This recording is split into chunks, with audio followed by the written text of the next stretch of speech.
Hello and welcome to another edition of Citizen Herald, a program where we take up issues which have been raised by public-spirited citizens. This program is based more or less on the Herald's column, which is also named with the same name called Citizen Herald.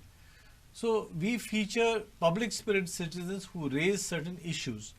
And this time it is my pleasure to welcome Mr. Gregory de Souza from Seoul. Welcome to our show. Thank you, sir. So first of all, I'd like you to introduce yourself and then also tell us how long you have been writing letters and taking up public issues. Yeah, good evening, one and all. I'm Gregory de Souza from Sholim, and I am the chairperson of the village panchayat child committee. Oh, very nice. Yeah. And convener for Sholim Civic and Consumer Forum. Okay. And convener for My Sholim and the Environment and Heritage Club. Okay.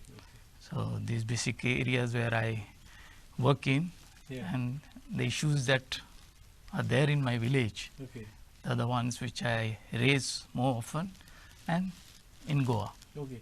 Now, basically, what are the issues which these organizations take up? Can you mention to us some of the issues concerning the public which you take up? Yeah, the issues of children. Yeah. You know, issues of children today under the Goa Childrens Act. Yeah. The most neglected are the children actually, if you go to see. Yeah. You know, but with the forming of the village panchayat committees, we have these Bal Sabhas, we have programs for the children where we give them an opportunity to express themselves. And the same things are placed before the panchayat. Okay. So there could be many issues of the children. So do you take up cases also? Yeah. Recently I fought one case, was the petrol pump that was coming up near Kirti Vidyalaya school. Okay. You see, the HP Petroleum was setting up a petrol pump near the school, violating all the government, statutory orders which are there, Okay. So this was taken up at the Goa State Commission for Children's Protection Right, and where we got this project revoked. Okay. Okay, so that is one main issue. So do you take up individual cases pertaining to children in the panchayat? Like, for example, they may have some issues with the school, they may have some issues with the parents. Yeah, so far we didn't get much, but on terms of activities, I can say that we have done a lot for the child committee in Sholim, where we brought in GFDC, the Goa Football Development Council program in our village. So it has been there, established from 2015. Okay. And I'm the center head of that GFDC. Okay. So in terms of sports, I think Sholim children are benefiting. So basically, Seoli is a buzzing village, and there are many issues to be tackled. Earlier also on our program, we had taken up in Citizen Herald one issue pertaining to use of public spaces by undesirable elements. Now, this time, before we proceed with the problem and you state the problem, we wish to know what is it that motivates you to take up public issues. Because many people see the same problem, but they may ignore it or they may choose not to speak about it. I think way back in 1996, it started when the gas issue, home delivery, and I heard a talk. Mr. Roland Martins, Goa Can, used to come to, he came to Sholim and was giving a talk on, this gas issue, the home delivery. That is the time it really, motivated me to take up that issue, because I was staying on a second floor, and each time I had to pay extra money, for after booking a cylinder and getting delivery. I used to pay extra 10 rupees. Okay. So basically the moral of the story, the consciousness that was created was that you don't have to pay anything extra for the delivery to your doorstep. Yeah. And then with the help of Roland Marty, we formed the Sholim Civic Consumer Forum. And that's the time I started taking up issues of the civic, that is concerning panchayat and all, and consumers issue. How many members do you have in your organization now? No, basically only the 2 core members are there, Okay. and then the remaining it is open to You raise the issue before the public, and then you and get it's public a big- support. Yeah, that's one. Okay. Now, so today we have focus. We are focusing on a particular problem which is located in Seoli, and what is that problem that you are trying to showcase before us today? Yeah, this is also another issue that Sholim has, is that we have not produced. I mean, we don't have grounds. Sorry, we don't have playgrounds. So playground Yeah, basically. So the especially for issue the that you are focusing today is about playground. playgrounds. Yeah. So now we have 5 schools in Sholim. Yeah. And Sholim, mind you, is a big village which has 3 panchayats. You know, Yeah. we have the Sholim Manna Panchayat, Sholim Sodiye, and Oshel Panchayat. Okay. And none of these panchayats have got a village school playground. Okay.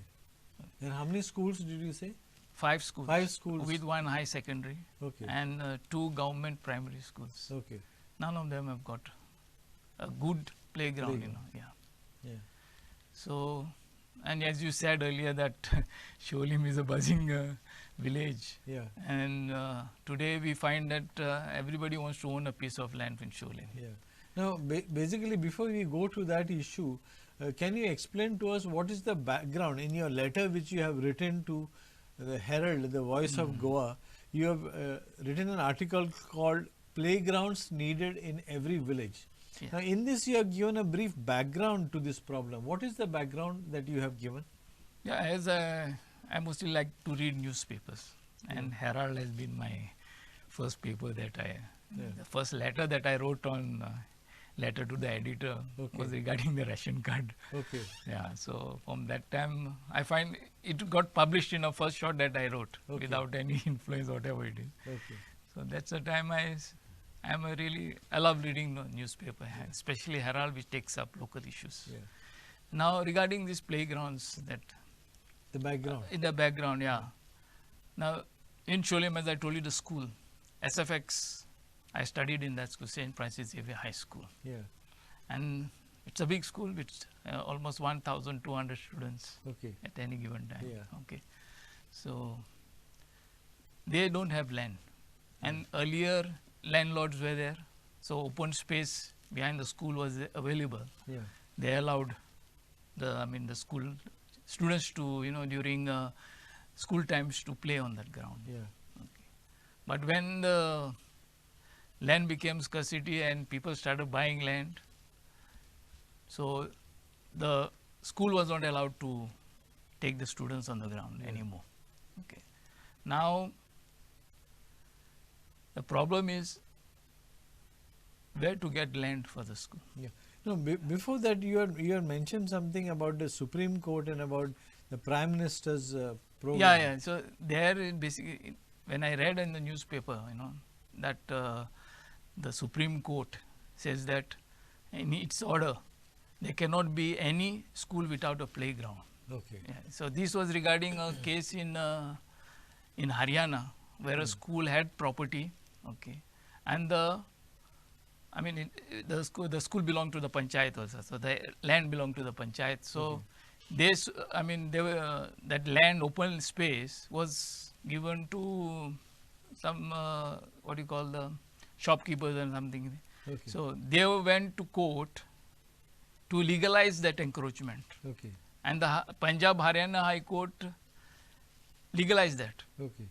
But the authorities and the villages got together and filed a case in the Supreme Court, where the decision was given that to revoke that. It was a bad order that was passed by the Punjab and Haryana court. So from that time, and then in the newspaper I read when our Chief Minister, Mr. Pramod Sen, where he says that playgrounds can wait, skilling youth is government priority. Yeah. That provoked me to write. Yeah. So you have mentioned that you disagree with the Chief Minister that the playgrounds can wait and the skilling of the youth is priority. You also mentioned in the newspaper about this Prime Minister Narendra Modi is all out to promote sports in the country, especially with regard to this Khelo India program, so that sports can be a part of the school curriculum. Yes. long time, I think PICA was one initiative that was introduced by the government where children from the village could participate in sports. Yeah. PICA. Yeah. That was the first one. Then when Prime Minister came, Narendra Modi, he introduced Khelo India. Yeah. So this encourages the children in the rural areas to take part in all types of sports activities. Okay, now to be part of a sports, there has to be a playground. Yeah. Okay, so this I feel our current government should also encourage. Yeah. Now when you go back to see the children come to schools, we are lucky that Goa has got plenty of schools, Yeah. the number of schools, but we lack in playgrounds. Yeah. Now, another question which arises is when there is supposed to be some land, the comunidad land or sometimes private land is also gifted. Why is there a problem with regard to shortage of land for playgrounds? You have mentioned that there are also a lot of land sharks operating in Sioli because Sioli is a developing village. Yeah. Yeah, see, today, because of land, if the government puts for acquiring the land, it used to acquire at a very low rate. Yeah. So no landlord will want to sell his property, to the government. Though it may be beneficial for the village as a whole. Yeah. Okay, it's for the generation to come also. Yeah. Will benefit if there is an open space or a playground reserve in that village. But today the highest bidder is a real estate person who can put in crores of rupees. Yeah. And the government just stays there without trying to stop this. So there is pressure on land in Sioli, you mean to say? Yeah, there is. And are there some big housing colonies also coming up, or is Sioli maintaining the traditional Goan houses? No, not more, not anymore. So there are big housing colonies, big housing colonies are also coming. up. So therefore there is pressure on land. Yes. So people prefer to sell the land to the builders rather than give it for this kind of activity. What about a comunidad? Is there any existence of comunidad land in Sioli? Yeah, comunidad has got, but most of them are fields which are with tenants. Okay. And we have the beautiful hills which are there. There's also with tenants. So there is no chance of getting anything. Okay. Now, your concern that you have expressed is there should be playground for every school and for every village there should be a playground. But what due to the lack of playground, what are the consequences on children, on schooling and other activities for which Sioli is known for? Yeah, see, sports and studies go together. I say they are both like the same coin. Yeah. Side of the two coin actually. Yeah. And with sports, it gives a child that place where he can express his abilities, like his skills. Yeah. Okay, he can express his skills. Then he learns a lot of things from when he's participating in sports. There is discipline. Yeah. Okay, that leadership is there. Then respecting one another. Yeah. Opposite teamwork is involved. And then this issues of that is coming up like on racial discrimination, that everything gets wiped out when you are in sports actually. And I would say like if you have a playground also it creates opportunity for employment. Yeah. Everybody gets a chance, Yeah. So there is a give and take between sports and studies because sometimes children may not be good in curricular studies, but they may excel in sports, and that gives them the confidence to do better in curricular studies. Correct. Yeah. And also you have mentioned certain things pertaining to physical activity, which many children, especially in the cities and with the coming of mobiles and screens, this physical activity is declining. You have expressed some concern about it. Yeah. Just recently the Chief Minister, was present for one Sankalp Sampurna Swasthya program. Yeah. Where a detailed study was and says that children from the age between 3 to 18, they are facing problems of hypertension and obesity. Which is very shocking. It's very bad. I think for the generation like this at young age, I think we may not get good, healthy citizens, the future pillars of our country. And this may be related to lack of physical activity. Mostly it will be lack of physical activity. Yeah.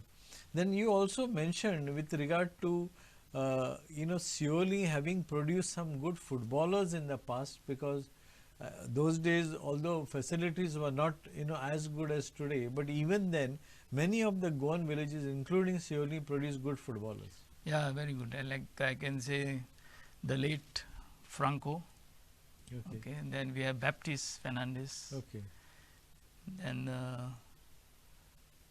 we have Romeo Brito, who played for Cesar. So there many players are there listed from Seoli. From Seoli. Okay.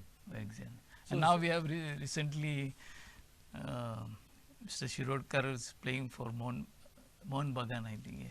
A young youth has been selected. Okay. So there is also this problem that if there are no playgrounds in the village, you are denying Goa from producing good footballers, national and international perhaps footballers. Okay, many of the people, including our own Brahmanan Sankolkar, has played on village grounds, as in Talegaon.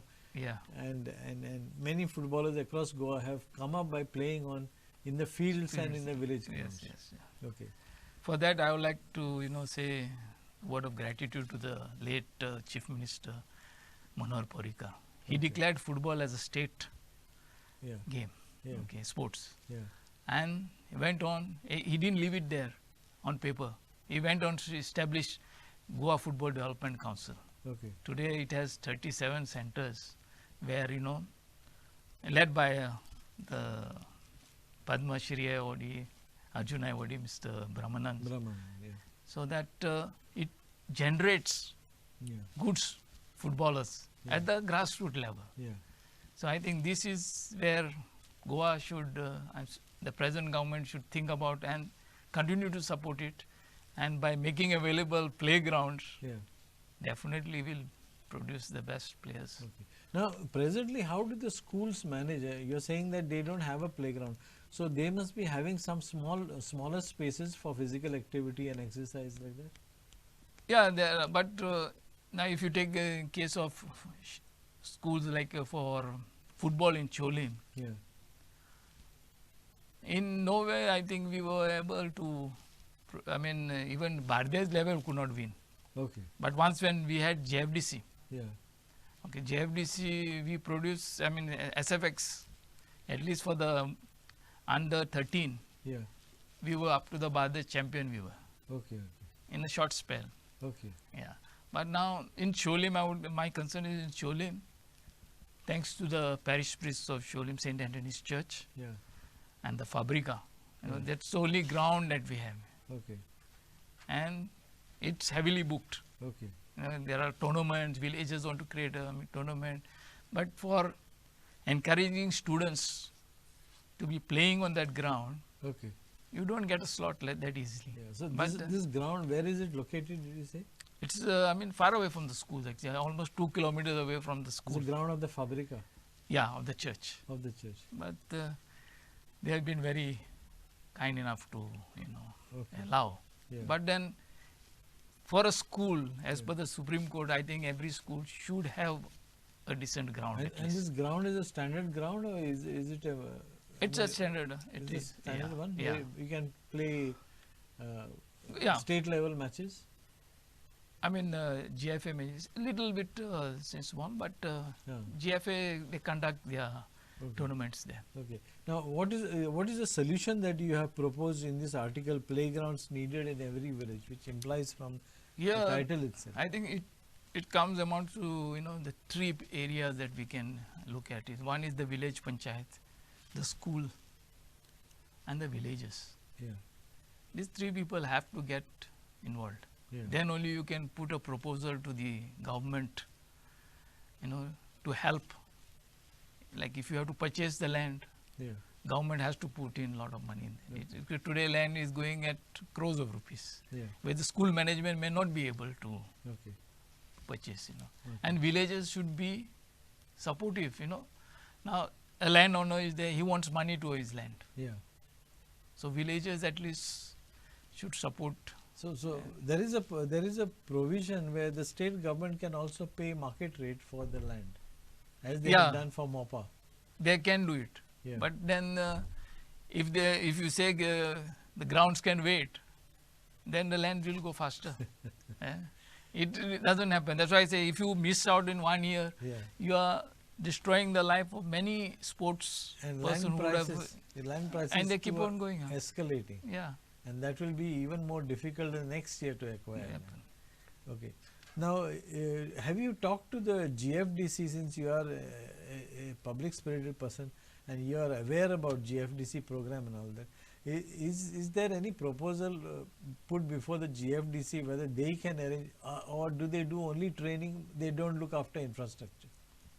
Most probably they actually, GFDC were set up mostly in schools where they had playgrounds. Yeah. Okay. Their infrastructure is not what they funding actually. Okay. Their main is to get fund coaches Training area.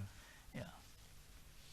Then so basically your solution is that you say that as per the Supreme Court judgment and also keeping in the spirit of this Khelo India program where sports should be promoted, there should be a ground in every school, and you say that the village panchayat and maybe perhaps the directorate of sports and even the GFDC, if they are running a training program, definitely you require the infrastructure, and they need to take up this issue of a playground for every school. Now lastly, as we wind up this program, what is your message to Goans and to public spirit citizens regarding taking up issues in the village as a citizen journalist? Because only when citizens take up issues, then the issues get sorted out, and then the village becomes a better place for everybody to. Yeah, I would advise my fellow Goans to keep their eyes open, ears wide, and read more of newspaper. Attend Gram Sabhas actually, where issues are raised by common man. Very, very important point you have made regarding the Gram Sabha. And attendance is very, very important because you come to grips with the local power, that is the panchayat, and you have to raise those issues before them so that they can raise the issues further up the line. Yeah, with the help of the MLAs actually, concerned MLAs of their village. And then things do happen when you write. I always prefer writing to the newspaper because there it is read across and even the government reads, and most of my issues I find that they do get answered. And how long have you been writing in the papers? From, I said 1996. Okay. Yeah. I see. That's quite a long time. Yeah. Okay. So we thank you, Gregory D'Souza, for coming on the show. And you have taken time off from your work in order to be on this program, Citizen Herald. We thank you for fighting for Goa and fighting for many of the issues that you have highlighted over the years. And it shows that even if one person takes up the issue can be sorted out, provided you take the initiative and provided you are a ready contributor of civil society. So thank you for coming on our program. Yeah, thank you very much. Thank you, Herald. Thank you. Yeah. So this is the program Citizen Herald, where we feature the voices of citizens who take up public issues, and we try to showcase one or two public spirited citizens from our column Letters to the Editor and from our column Citizen Herald. We hope that you enjoyed this edition of Citizen Herald. Hope to see you back on Herald TV. Thank you.